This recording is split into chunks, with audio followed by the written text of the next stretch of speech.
extremely patriotic to do. So in other words, to kind of sum it up, it would be kind of like the atrocities will continue as normal if people don't kind of go against the status quo to make change and things like that. Go right? against the status quo, get in the face of it. We should hound every legislator. We should hound them and say this is the most important thing that you have to be dealing with. We should be in their faces, make demands, support no candidates that don't have this kind of a policy, and get this turned around whatever way we can. Just sort of a side question, do you think the younger people like in school nowadays are educated in such a way that they actually know about these historical precedents? For example, some young people don't even realize that women couldn't vote not so long ago. What do you think about sort of like the media and education and things like that? Actually, I'm a teacher, and it depends on who your teacher is, what view of the world you get. State curriculum is one thing, but certainly teachers have a huge influence on the way things are interpreted. And I feel that these historic moments, like women getting the right to vote, are things that most people don't even realize. I mean, there's once in a while a documentary on the History Channel or something, but it's not part of the fiber of our country as war is. And war heroes are very much the fiber of our country, but peace activists aren't, and it's really unfortunate. But on the other hand, there's all kinds of summer interns while I was in Washington who were there with us, who stood up in Congress in the hearings with Guantanamo suits on and risked arrest and were willing to speak up, and felt that this was really an important kind of a job to have in the summer, not just running around the halls of Congress in a suit saying yes to the government, but actually working out there saying, wait a minute, question these things, question what's going on. And so I think I feel really hopeful about the future and with young people, actually. Oh, okay, that sounds good. All right, thanks for talking on the video. How do you feel about the recent sudden crisis in Lebanon where there seemed to be almost a full-scale war starting rapidly between Israel and Lebanon? Well, it seems to me that Israel has been on a campaign to oppress its neighbors, and it started in Gaza. Within the last 3 weeks, they basically escalated the conflict in Gaza against the Palestinians, and just 2 days ago they declared war upon Lebanon over something that's initially started out as really a minor incident. In most international communities would be considered a minor incident along a border skirmish. They basically turned a border skirmish into a war.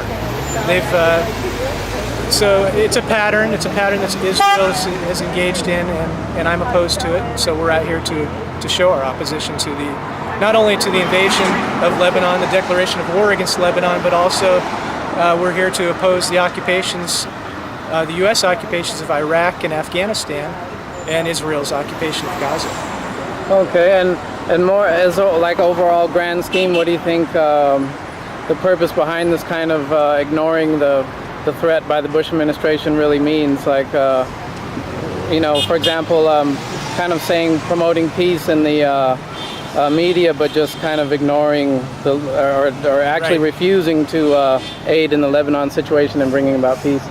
Yes, well, Bush tends to continue to just repeat the phrase over and over again that Israel has a right to defend itself, but you never hear President Bush saying that the Palestinians have the right to defend themselves against unlawful aggression by Israel. And you never hear the president saying that Lebanon has the right to defend itself against unlawful aggression by Israel. The president only likes to articulate a one-sided perspective. They put basically a right-wing spin on it. And I guess it's also considered a Zionist spin.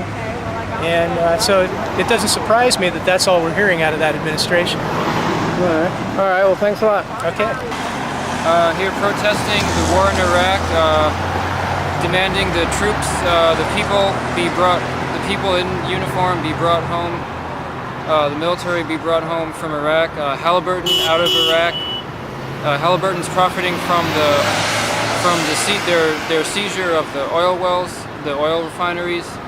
They're profiting from the blood of the innocent Iraqi civilians. I believe this is an occupation primarily for the extraction and selling of Iraq's petroleum reserves, and also at the same time protesting Zionist Israel's occupation of Palestine. We see them as interrelated issues.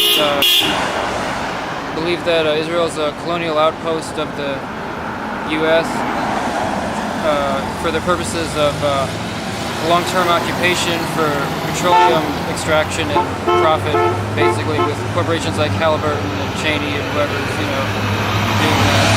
All right.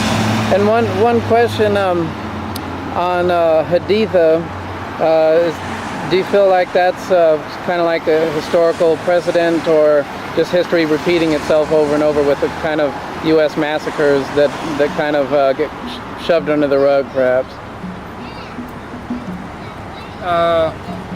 Well, if we weren't there, we wouldn't. We're putting people at risk of being killed at any time by being in Iraq. So the sooner we get people home from Iraq back to the United States, the less massacres there would be.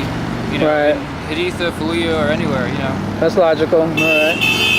All right. And so pretty much your purpose for coming out here is just to raise awareness and say no to this kind of stuff? Yeah, bringing the troops home ASAP, as soon as possible. All right, well, thanks a lot. Thank you. Have a good day. The most important race in this state and possibly in this country is a Secretary of State's race here in California during these midterms. It's Deborah Bowen versus Bruce McPherson. The reason why it's the most important race is because this is not just another race about voting for an issue or a candidate, but about the actual vote itself. All the walking, the talking, the protesting, the phone banking, the canvassing, none of that matters if we can't vote. So here's the deal. The guy that's in office right now that she's running against, Bruce McPherson, was appointed by Arnold. He is there and he certified those machines that were responsible for the elections in Ohio and Florida last year here in California. He certified them. Deborah Bowen is the only person that's standing in the way of decertifying them. And what's more, he has on his staff the guy that was head of elections in Florida, a guy by the name of Paul Kraft. That's a member of that's one of his paid consultants. So ask yourselves, if this guy was ahead of those elections during those Florida elections, that debacle, why would you have a guy like that on your staff? Why would you have them paid as part of your administration? Okay, so Deb Bowen, on the other hand, has done everything she can to make the system more open. She is for open software. She is against the corporate ownership of the proprietary software, which is what we suffer against right now. And she's actually the only thing standing in the way of a disaster in 2008 if this goes to Bruce McPherson. The Republicans know that they're going to lose the House, and as such, they have targeted 5 states, and in those states, they have targeted the Secretary of State's races. Why? Because they know that they have to control the elections. For 2008, the presidential elections, they need to have Republicans in those seats if they are to control the elections in 2008. California is one of those targeted states. That is why people need to vote for Deborah Bowen and spread the word about her. That's it.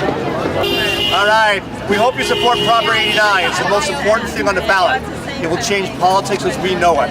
Has had a positive effect in Maine and Arizona for the last 7 years. In Arizona now, which is a Republican state, it has an 80% approval rate across both parties. Vote support 89. And what exactly will 89 accomplish? It will publicly fund the campaigns. People can choose to be clean money candidates and not take any money from special interests. Therefore, they won't owe their souls to any special interest. And that's really important. That sounds like a good one to me. Well, we thank you for sharing this with folks. All right. That is democracy. There you go. Hi, I'm John Rieger, Peace and Freedom Party candidate for Congress in the 5th Congressional District. And I'd like to bring our troops home right away. This is an illegal war, and our troops are just dying right now. They're dying and being maimed. That's something people don't always think about. There's an awful lot of talk about the death that's going on over there, but people are sort of overlooking the physical maiming that's happening, not to mention the psychological effects that this is having on our troops. So I want to bring them home, all the way home, not just to some other staging group. And we also have to think about the mercenaries, the private soldiers that are there. That's something also that people forget about. So we need to bring them home right away. Now, people are saying that this is a cut and run policy, but it's not true. To keep our troops there is a stay and die policy. So we don't want to cut and run. We want to leave and save lives. That's the whole idea here. So I'm running for Congress, hoping to bring the troops home and end this illegal, immoral war. Will we roll and tape on that? There you go. You got a brush? Yes. Just a one-finger victory salute.